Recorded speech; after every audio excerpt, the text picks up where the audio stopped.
आप सभी का स्वागत हमारे YouTube चैनल पर। सबसे पहले सभी को राम राम। हम मॉडल पेपर नंबर 9 कक्षा 10 का हल कर रहे हैं, सवाल नंबर 17। यहाँ पर हमें दिया गया है जो 17 में पहला सवाल है, निम्न बारंबारता बंटन का बहुलक हमें ज्ञात करना है। तो ये बहुलक ज्ञात करने का सबसे आसान तरीका होता है कि हमें कुछ भी सारणी में अतिरिक्त नहीं बनाना होता है, सिर्फ बहुलक का फॉर्मूला याद रखना होता है, जो कि होता है हमारे पास L plus bracket F1 minus F0 बट्टे में है 2F1 minus F0 minus F2 bracket close और गुणा में H। अब हमें यहाँ पर L भी चाहिए।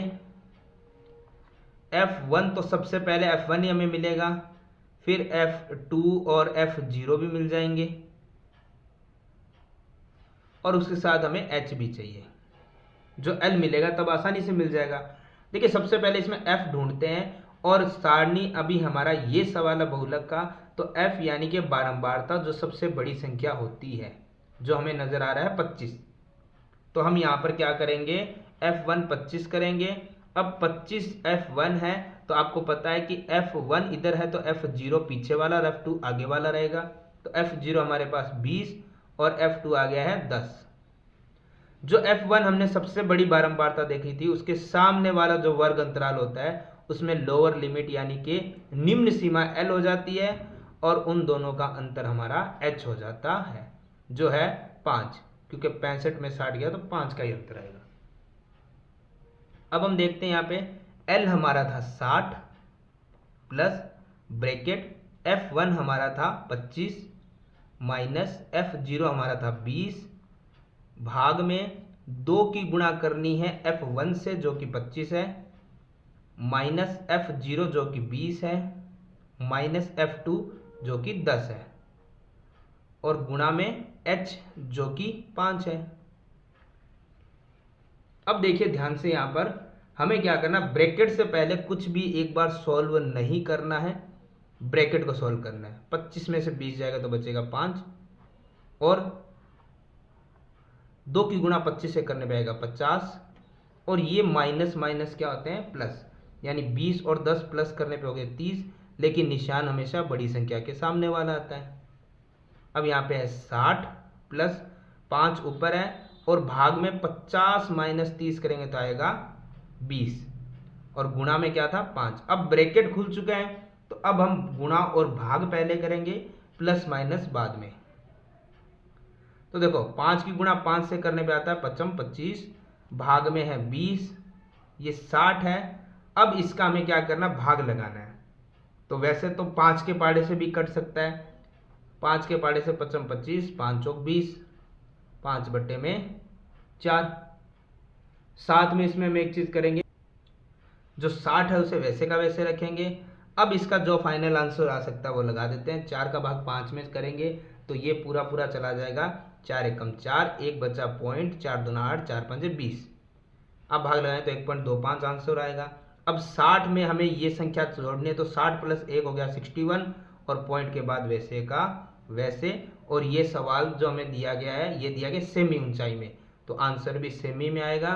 ये हमारा बहुलक हो गया है कंप्लीट।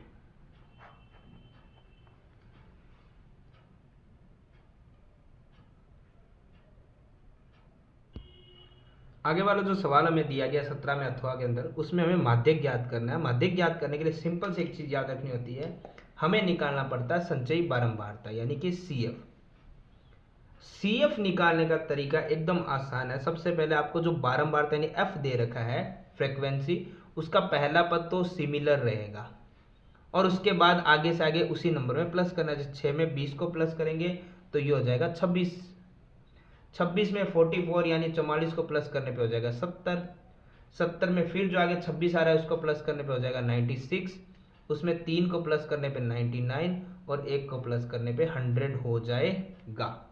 और एक सिंपल सा मैंने इसका एक तरीका बताया था आपको कि जो हमारी बारंबारता होती है जब उसको हम करते हैं सिग्मा F, मतलब सम करना होता है, सिग्मा मतलब जोड़ना होता है, तो जो जोड़ आएगा वो हमारे CF के आखिरी पद के बराबर ही आने वाला है। तो आप पहले ही वो लिख सकते हैं, वरना आप प्लस करके भी देख सकते हैं।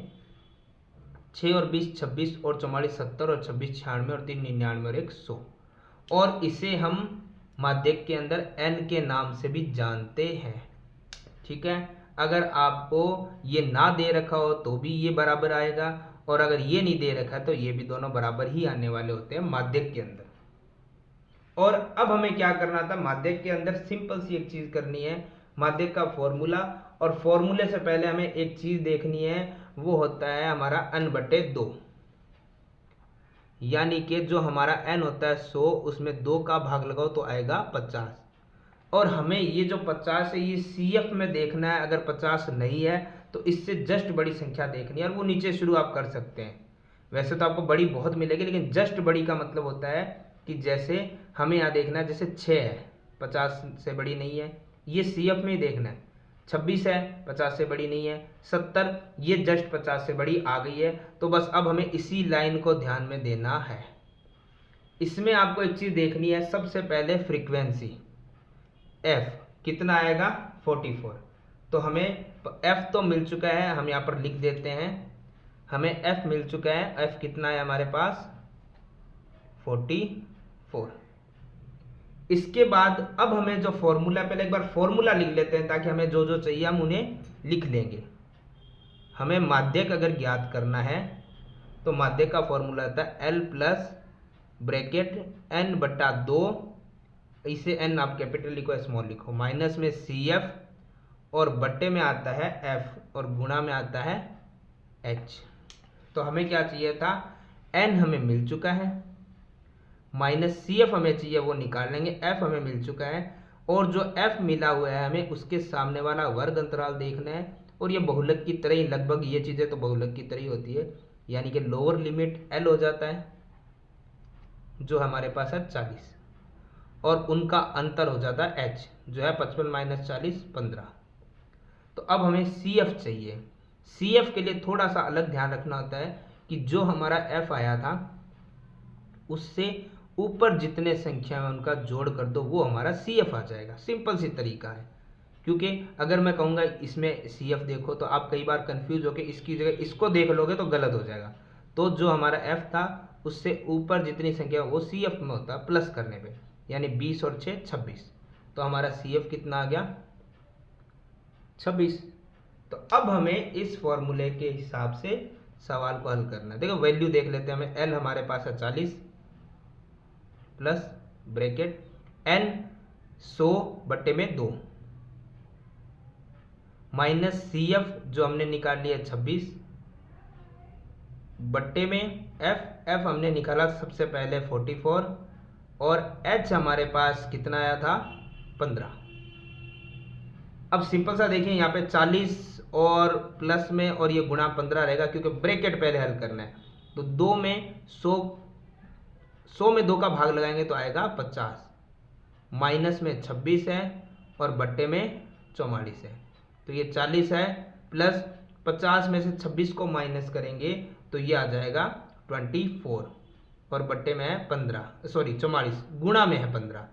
अब ब्रैकेट खुल चुका है, तो अब गुणा और भाग करने के बाद हम प्लस माइनस करेंगे, तो ये 40 अभी वैसे का वैसा ही रहेगा। अब देखिए सिंपल सा यहाँ क्या हो रहा है, 24 की गुणा हो रही है 15 से, या फिर अगर भाग लगा सकते हो तो भाग लगा दो। कैसे, जैसे 4 और 2 के पाड़े से भी कट रहा है, 4 के पाड़े से भी कट रहा है, आप जैसे काट सकते हैं। 4 के पाड़े से जा रहा है 4 छिंग 24, और ये जा रहा है 11 बार, यानी 6/11 गुणा में 15। तो देखिए 40 है, 6 की गुणा 15 से करेंगे तो ये आएगा 15 छिक 90, और भाग में कितना है 11, तो 40 है। अब ये भाग जितनी बार जा रहा है लगा दीजिए, उसके बाद 40 को प्लस कर देंगे, तो ये जा रहा है 11 8 88, बच गया 2, पॉइंट के बाद 0 आएगा 20, 11 एकम 11 बच गए 9, 0 90, फिर 11 8 88, अब ये फिर 2 बचेगा, तो ये तो चीज़ चलती रहेगी आगे। तो 40 में 8 को जोड़ेंगे तो आएगा 48, और पॉइंट के बाद कितना दिया हुआ है 18। ठीक है, आगे ज़्यादा जाने की ज़रूरत नहीं है। तो यही हमारा क्या हो गया है माध्यक कंप्लीट। तो सवाल नंबर 17 होता है पूरा कंप्लीट।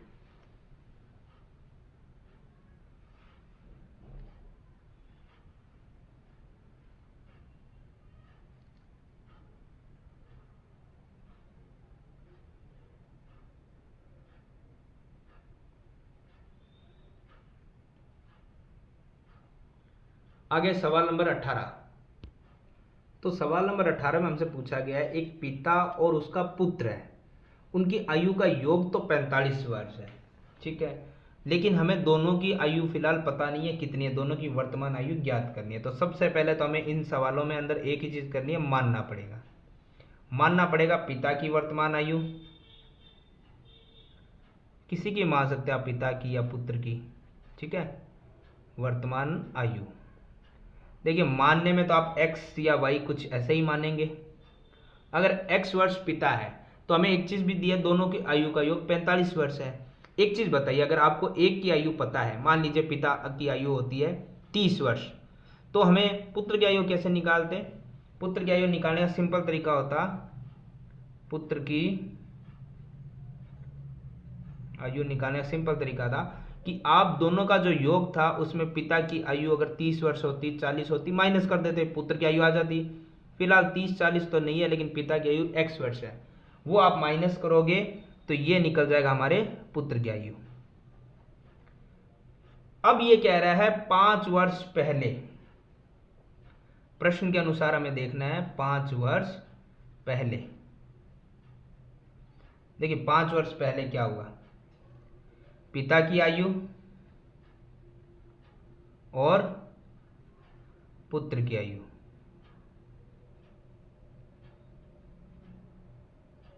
देखिए सिंपल सी चीज है, अगर आज पिता x वर्ष का है तो 5 साल बाद तो प्लस होता है, 5 वर्ष पहले कहेंगे तो माइनस कर देंगे। पहले की आयु तो जितनी आज है उससे 5 वर्ष कम कर देंगे, तो ये निकल गए पिता।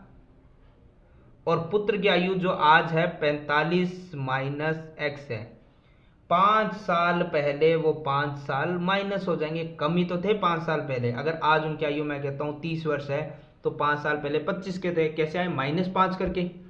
ऐसे ही पुत्र वाली आयु में होगा कि अगर मान लो आज पुत्र ये आयु है जो अगर मानते 15 वर्ष है तो 5 साल पहले तो 10 होगा, कैसे आया, 5 माइनस करके। तो आज हमारे पास पुत्र की आयु ये है तो उसमें से ही 5 माइनस कर सकते हैं, कर दिया हमने। तो करने के बाद देखो 45 में से x तो नहीं लेकिन 5 माइनस हो रहा है, 45 माइनस 5 हो गया 40, और माइनस x वैसे का वैसा वर्ष। ये 5 वर्ष पहले की आयु है। अब चलिए चलते हैं प्रश्न के अनुसार, और हमें क्या कह रहे हैं। प्रश्न के अनुसार हमें आगे बोला गया है कि 5 वर्ष पहले जो उनकी आयु थी उसका गुणनफल 124 है। तो 5 वर्ष पहले उनकी आयु पिता की तो थी x माइनस 5 और पुत्र की थी 40 माइनस x, इनका गुणनफल 124 था, ठीक है। तो अब देखिए सिंपल सी चीज को हम करेंगे, यहाँ पे ब्रैकेट की गुणा करने का तरीका ये होता है कि पहले जो x है उसकी गुणा दूसरे वाले पूरे ब्रैकेट से होती है, और फिर जो ब्रैकेट पहले ब्रैकेट में शेष बचा उसकी गुणा भी पूरे ब्रैकेट से होती है, बराबर में 124 का 124। तो देखिए x की गुणा 40 से करने पे हो जाएगा 40x, माइनस x की गुणा x से करने पे हो जाएगा x स्क्वायर, 5 की गुणा 40 से करने पे हो जाएगा 200, और 5 की गुणा x से करने पे हो जाएगा 5x, लेकिन यहाँ भी माइनस यहाँ भी माइनस, माइनस माइनस क्या हो जाएगा प्लस, जो हमें देखना जरूरी है, और बराबर में 124 वैसे का वैसा। अब हमें क्या करना है, सबको एक तरफ करना है, बराबर से दोनों तरफ जो चीजें चल रही है उनको सबको एक तरफ ले आना है। कैसे, जैसे मान लीजिए हम एक तरफ ले आते हैं, सबसे पहले हम करते हैं इस बराबर को यहाँ छोड़ देते हैं, ये माइनस का जो एक्स स्क्वायर है इधर आके प्लस का एक्स स्क्वायर हो जाएगा, माइनस का 5x इधर आके माइनस, प्लस का 5x इधर आके माइनस का 5x हो जाएगा, ठीक है। ये जो प्लस का 40x इधर आके माइनस का 40x हो जाएगा, माइनस का 200 इधर आके प्लस का 200 हो जाएगा, सारी चीजें इधर आ गई। और ये 124 तो प्लस का इधर था और इधर ही है, देखो ये पहले इधर था इधर ही है। अब बराबर में क्या रहा, 0। तो अब आप चाहे इसे ऐसे लिख दीजिए, चाहे इसको पहले हल कर दीजिए, 0 बराबर एक्स स्क्वायर तो वैसे का वैसे रहेगा, ये माइनस का 5x और माइनस का 40x, माइनस माइनस क्या होता है प्लस, तो -5 और माइनस का 40 हो गया यहाँ पर माइनस का 45x। अब 200 और 124 प्लस प्लस तो प्लस ही होते हैं, तो 200 और 124 हो गए 324, किसके, प्लस के। अब इसे हम ऐसे लिखें चाहे इसे हम ऐसे लिखें, कहने का मतलब है मान तो बराबर में जीरो ही आएगा, तो जीरो को चाहे बराबर से इधर लिखो चाहे बराबर से इधर लिखो, समीकरण तो हमारी वो के वही है। अब देखो हमारी समीकरण तो बन चुकी है, अब हमें एक ही चीज करनी है, कुछ कॉमन आ रहा है नहीं आ रहा तो ये एक द्विघात समीकरण है, और इसे हल करने का हमारे पास तरीका ये होता है कि सब जो पहला पद है उसकी तीसरे पद से गुणा करो और लिखते समय पहला और तीसरा पद सेम लिख दो। पहले पद में कुछ नहीं है, एक है, एक की गुणा 324 से करेंगे तो आएगा 324। इसका हमें करना है अभाज्य गुणनखंड। देखिए 324 का हमें अभाज्य गुणनखंड निकालना है, तो सिंपल क्या निकलेगा, सबसे पहले 2 का भाग लगाइए, 2 एकम 2 बच गया 1, 2 छिंग 12, 2 दूना 4, फिर 2 का भाग जा रहा तो 2 का भाग फिर लगा देते हैं हम, 2 8 16, 2 एकम 2। अब 2 का भाग नहीं जा रहा तो 3 का ट्राई करते हैं, 3 दूना 6 बच गया कितना 2, 3 7 21, फिर 3 का 3 निम 27, फिर 3 का 3 तिया 9 और फिर 3 का 3 एकम 3। तो टुकड़े हमारे पास आ गए हैं 2 गुणा 2 गुणा 3 आ रहा है आपके 4 बार, 3 गुणा 3 गुणा 3 गुणा 3, ये हमारे संख्याएं आ रही है। लेकिन हमें तो इन संख्याओं का कुछ ऐसे टुकड़े करने हैं कि 45 बन जाए हमारा, क्योंकि बीच वाली संख्या 45 आ रही है और गुणा करने पे तो हमें पता 324 बन ही रहा है, क्योंकि 324 की तो फैक्टर है, ये गुणनखंड है। तो हमें अब इन संख्याओं को सिर्फ 2 टुकड़ों में ऐसे बनाना है कि जोड़ने या घटाने में 45 बन जाए। ठीक है, तो कैसे बन सकता है ये देखते हैं। 2 दूना 4, 4 तिया 12, 12 तिया 36, 3 तिया 9। अगर हम दोनों को जोड़ दे तो 45 बन रहा है, यानी हमारे टुकड़े आएंगे 36 और 9। तो हमारे टुकड़े आए 36, x साथ में है और 9 x साथ में। अब यहाँ पे जो निशान होता है वो हमेशा बड़े वाली संख्या के साथ आता है। अब हमें देखना 36 और 9 को प्लस करने पे 45 आएगा, माइनस करने पे 36 और 9 को तो प्लस करने पे 45 आएगा। अब प्लस कैसे होगा, अगर यहाँ माइनस है तो यहाँ भी माइनस हो जाएगा, तो माइनस माइनस प्लस हो गया, 36 और 9 45 हो गया। इन सब चीज़ों का आप ध्यान रखेंगे तभी हमारा सवाल हल हो सकता है। अब पहले 2 पद फिर 2 पद, तो दोनों में कॉमन क्या रहा है x, तो x स्क्वायर से x गया तो बचेगा x, यहाँ 36 बचेगा और x से x कॉमन चला गया।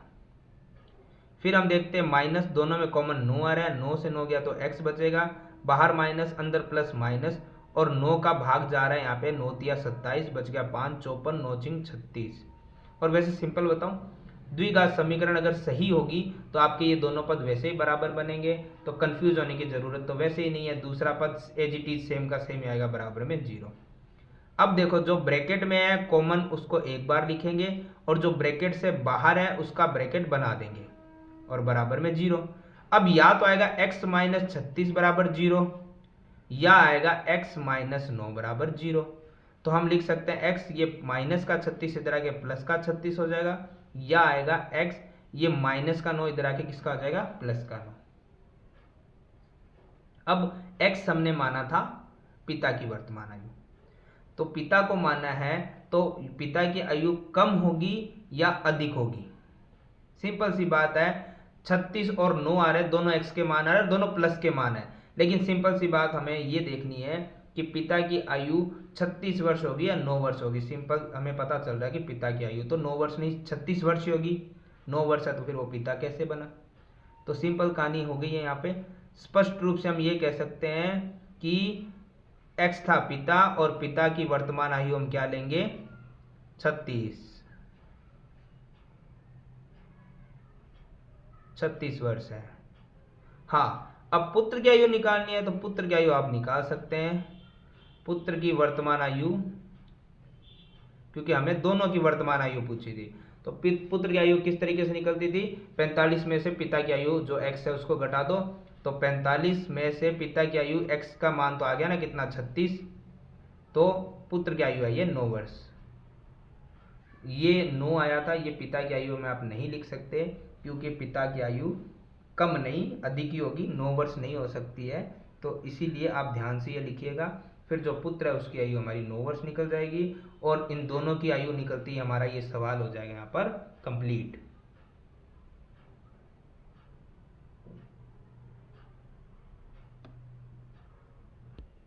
आगे इसी में जो अथवा में हमें दिया गया 18वां में दूसरा सवाल, एक आयताकार खेत है, उसकी विकर्ण की छोटी भुजा से 40 मीटर अधिक। देखिए इस सवाल को सबसे पहले मैंने आपको पहले ही कहा था, आपके पास जो डायग्राम बन रहा है, जो शेप बन रही है वो बना लेते हैं, जो आकृति बन रही है। हमें एक आयताकार खेत बनाना है तो हम सबसे पहले एक आयताकार खेत बना लेते हैं, क्योंकि चीज़ें समझ तभी आएगी जब हम स्टेप बाय स्टेप करेंगे। चलिए आयताकार खेत बन चुका है। उस खेत का विकर्ण हमारे पास दो ऑप्शन है, एक ऐसे और एक ऐसे, आप कैसे भी खींच सकते हैं, विकर्ण तो विकर्ण है। विकर्ण उसकी छोटी भुजा से 40 मीटर अधिक लंबा है। अब छोटी भुजा आपको नजर आ रही है कौन सी है, लंबाई है या चौड़ाई है? छोटी भुजा तो ये है, तो इससे 40 मीटर अधिक है, यही हमारे पास नहीं है लंब, तो इसे हम मान लेते हैं x मीटर, बाद में लिख देंगे हमने x माना था। तो उस भुजा, छोटी भुजा जो x है, उससे 40 मीटर लंबा जो हमारा है कर्ण, विकर्ण, ठीक है, जो कर्ण भी है, क्योंकि आयताकार खेत है तो हमें पता है कि इसके प्रत्येक कोण 90 के होते हैं। तो फिलहाल अगर ये त्रिभुज बन रहा है तो ये 90 डिग्री रहेगा, ठीक है। अब आगे कह रहा है यदि बड़ी भुजा, अब बड़ी भुजा कौन सी है? देखो विकर्ण ये हो गया, छोटी भुजा है तो बड़ी भुजा ये रहेगी। हाँ, बड़ी भुजा छोटी भुजा से 20 मीटर अधिक है। छोटी भुजा तो x थी और उससे 20 मीटर अधिक लंबी क्या है?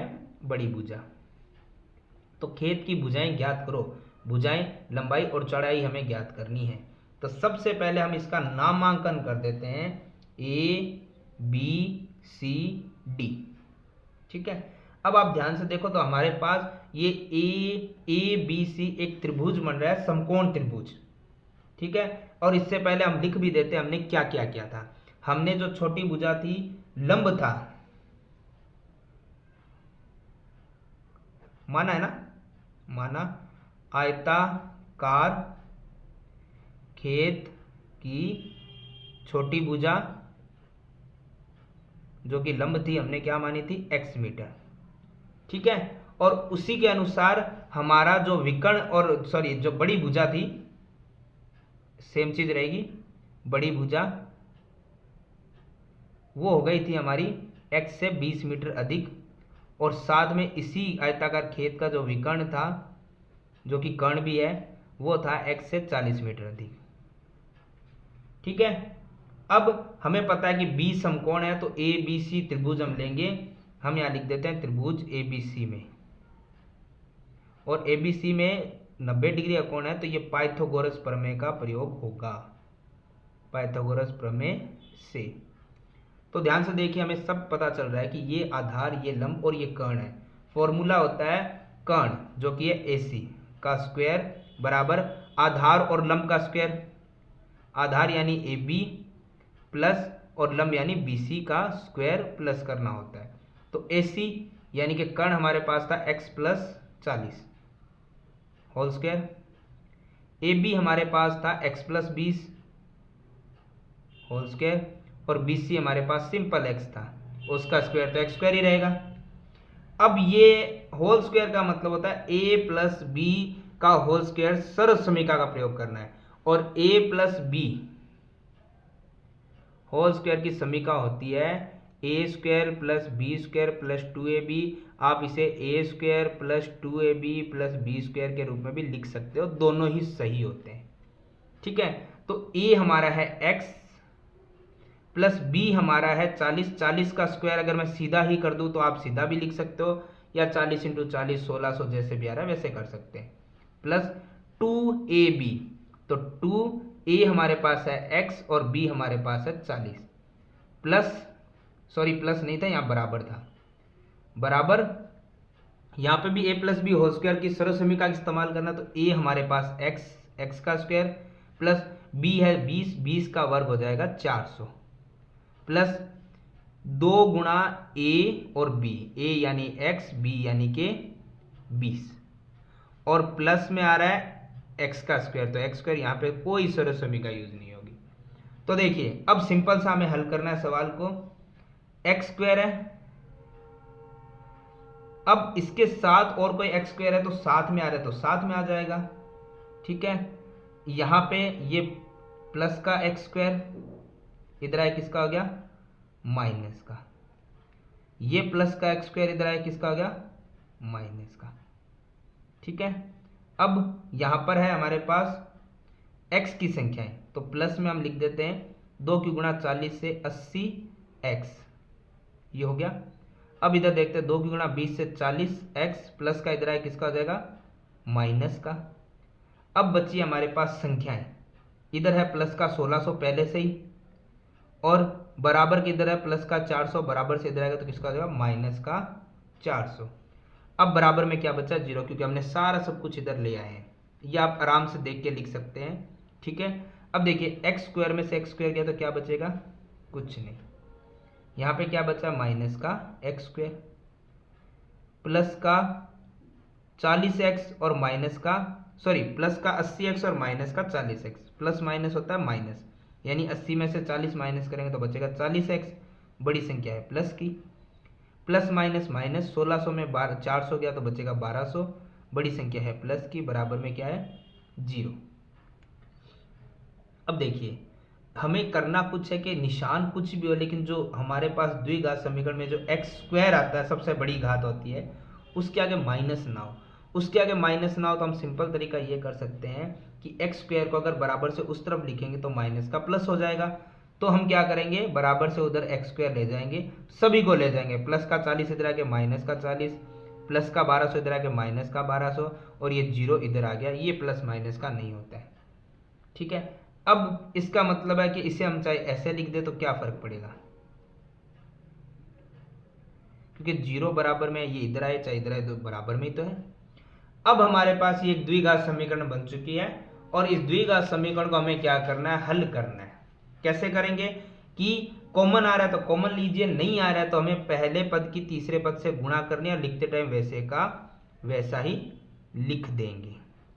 तो पहले पद 1 की गुणा 1200 से करेंगे तो क्या आएगा, 1200, और 1200 का हमें क्या करना है, अभाज्य गुणनखंड। 1200 का हमें करना है अभाज्य गुणनखंड।